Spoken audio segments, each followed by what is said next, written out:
11 अगस्त से 17 अगस्त तक के ये 7 दिन कन्या राशि के लोगों के लिए कैसे होने वाले हैं। जय माता दी दोस्तों, आप सभी का स्वागत है हमारे YouTube चैनल अमृता एस्ट्रो में। और आज की इस वीडियो में मैं बात कर रही हूँ अगस्त माह के इस दूसरे सप्ताह के कन्या राशि फल के बारे में। इस सप्ताह में अगर हम ग्रह नक्षत्रों की स्थिति देखें तो देखिए, इस सप्ताह की जब शुरुआत होगी कर्क राशि में बुध और सूर्य की युति होगी। हालांकि बुध जो है वो मार्गी हो जाएंगे और मार्गी बुध के साथ फिर बुधादित्य योग बनेगा सूर्य का। लेकिन सूर्य का राशि परिवर्तन भी है जो सप्ताह के अंत में है, और सूर्य जाएंगे 1 वर्ष के बाद अपनी राशि सिंह राशि में।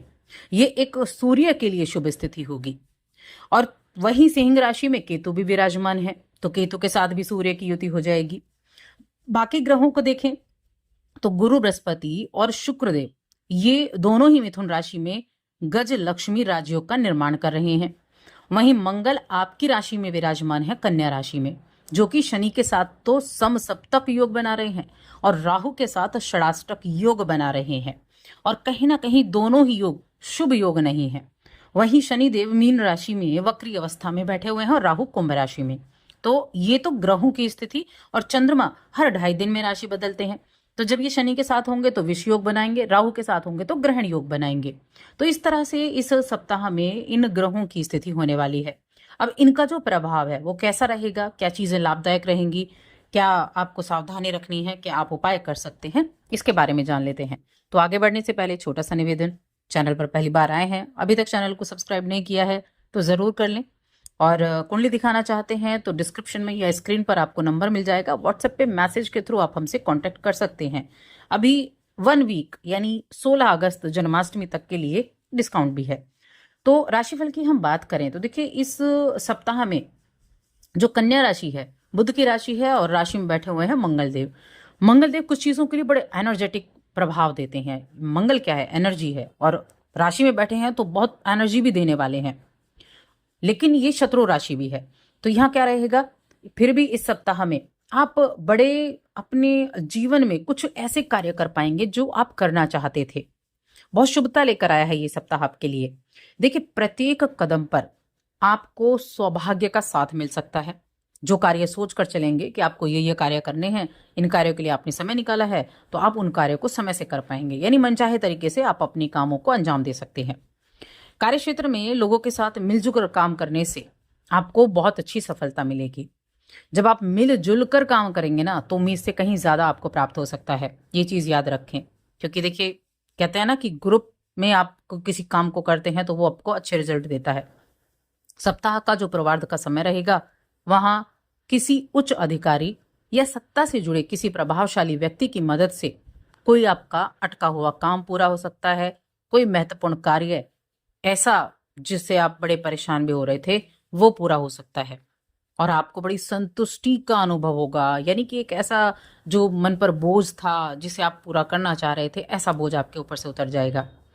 कोई भी प्रॉपर्टी से जुड़ा हुआ, भूमि भवन से जुड़ा हुआ काम है, पैतृक संपत्ति से जुड़ा हुआ काम है, तो इन कामों के लिए भी इस सप्ताह का उत्तरार्ध का समय बहुत ही ज्यादा शुभ है। ये टाइम पीरियड आपको इन सभी कार्यों में भी रिजल्ट अच्छे दिला सकता है। या आप काफी लंबे समय से कोई मकान लेने के बारे में सोच रहे थे, कोई भूमि खरीदना चाह रहे थे, कोई प्रॉपर्टी में इन्वेस्ट करना चाह रहे थे, तब भी मैं कहूंगी ये सप्ताह इस दिशा में किए जा रहे कार्यों के लिए सफलता दिलाने वाला रहेगा। या किसी नए काम के शुरुआत के लिए भी ये टाइम अच्छा है। ऐसा हो सकता है कि आपके सामने कोई नया कार्य आ जाए और आप किसी नए कार्य से जुड़ जाएं। ये सप्ताह आपको अपने माता पिता की तरफ से बहुत सुख और स्नेह सहयोग की प्राप्ति कराने वाला है।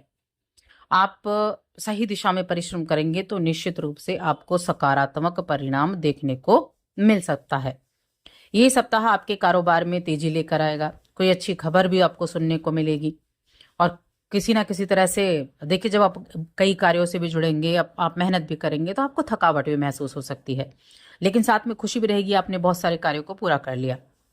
अब केतु देखिए आपके 12वें भाव में है, तो ये सप्ताह ना विशेष रूप से मैं कहूंगी आपके घर के जो बुजुर्ग हैं उनकी सेहत के लिए थोड़ा प्रॉब्लम दे सकता है। उनके सेहत का आप ध्यान रखेंगे। किसी पुराने रोग की समस्या आपको उनको फिर से हो सकती है, कोई पुराना रोग उनका आगे आ सकता है, तो उनका थोड़ा सा सेहत का आपको ध्यान रखना होगा। आपकी सेहत के मामले में ठीक ठाक है। राहु छठे भाव में स्थित है, तो आपको ऑफिस है, आपका करियर है, आपके लिए अच्छा तो रहेगा, लेकिन आपको लापरवाही नहीं करनी है, लापरवाही से बचना होगा। हर कार्य को ठीक तरीके से करें, कोई शॉर्टकट ना अपनाएं, ठीक तरीके से करना है। आपके घर का वातावरण है बड़ा हंसी मजाक भरा रहेगा और हल्का फुल्का रहेगा, खुशनुमा रहेगा, और उसमें आपका सबसे बड़ा हाथ होगा ऐसी चीजों को करने के लिए। अचानक से किसी दूर के रिश्तेदार से कोई ऐसी खबर मिल सकती है कि पूरे परिवार को ही खुश कर दे, और ये कब होगा? ये सप्ताह के उत्तरार्ध में होगा।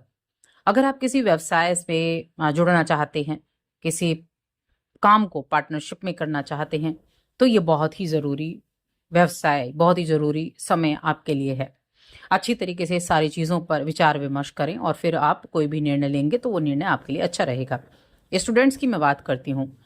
स्टूडेंट्स के लिए देखें तो किसी भी विषय को लेकर, सब्जेक्ट को लेकर, टॉपिक को लेकर कोई मन में संदेह है तो उस पूरी तरह से दूर कर पाएंगे। खास तौर से वो जो इस राशि के जातक हार्डवेयर, इलेक्ट्रॉनिक्स, लॉ या सामाजिक सेवा क्षेत्र की पढ़ाई कर रहे हैं, पॉलिटिक्स की पढ़ाई कर रहे हैं, ऐसे लोगों के लिए ये समय आपकी मेहनत के अनुरूप सफलता दिलाने का है। इसीलिए इधर उधर की बातें या घरेलू मुद्दों के बीच में आकर अपने समय की बर्बादी ना करें। अपना पूरा ध्यान केवल और केवल अपनी पढ़ाई पर लगाएं, तभी जाकर आप कह सकते हैं कि हाँ, आपके लिए अच्छा समय है या आप एक अच्छी टाइम की शुरुआत अपने लिए कर सकते हैं। बाकी अगर देखें तो माता पिता का सहयोग आपको मिलेगा, और स्टूडेंट अगर सही दिशा में काम कर रहे हैं ना, अपने कार्य पर आपने फोकस बना कर रखा है, तो बेफिक्र रहिए, ये सप्ताह आपके लिए अच्छा है। सामाजिक और धार्मिक कार्यों में इस राशि के जातकों की रुचि बढ़ेगी। और लव रिलेशन की बात करें तो कन्या राशि के जातकों के लिए प्रेम संबंध के मामले में सप्ताह की शुरुआत सुखद अनुभव देने वाली है। आप अपने जीवन साथी, अपने प्रियजनों के साथ अच्छा समय बिता पाएंगे, या किसी धार्मिक यात्रा का भी संयोग बना हुआ है। किसी शुभ काम में भाग लेना भी आपके लिए अच्छा रहेगा इस सप्ताह में। उत्तरार्ध में लव लाइफ में आपको अहम आ सकता है, तो अपने अहम को अपने ऊपर हावी ना होने दें। इस चीज को याद रखें कि मंगल आपकी राशि में बैठे हुए हैं, और उनके सामने कौन बैठा है? उनके सामने बैठे हुए हैं शनिदेव। और ये जो समसप्तक योग है ना, ये वैवाहिक जीवन में वैसे तो ठीक है, लेकिन जहां अहम आया वहीं प्रॉब्लम हो जाएगी। और जीवन साथी की सेहत का भी थोड़ा सा आपको ध्यान रखना होगा। तो इस चीज को आपको मन में हमेशा रखना है कि बिना वजह के किसी भी चीज पर उलझना नहीं है, क्योंकि बिना किसी बात के भी विवाद हो सकता है। इस समसप्तक योग को याद रखना है। शनि और मंगल यानी कि अग्रेशन और अहम दोनों आपके लिए हैं। तो ये चीजें आपके लिए सप्ताह में रहेंगी। बाकी 16 अगस्त का जन्माष्टमी का पर्व भी है, भगवान श्री कृष्ण के जन्मोत्सव का पर्व, तो पूरी विधि विधान के साथ मनाइए। और उपाय की बात करें तो ओम गण गणपते नमः, ये मंत्र आपको मंगल के जो नेगेटिव प्रभाव है उनसे भी बचाएगा और आपकी राशि को मजबूत रखेगा। तो इस मंत्र की माला, एक माला प्रतिदिन करें, और साथ ही चैनल को सब्सक्राइब कर लें।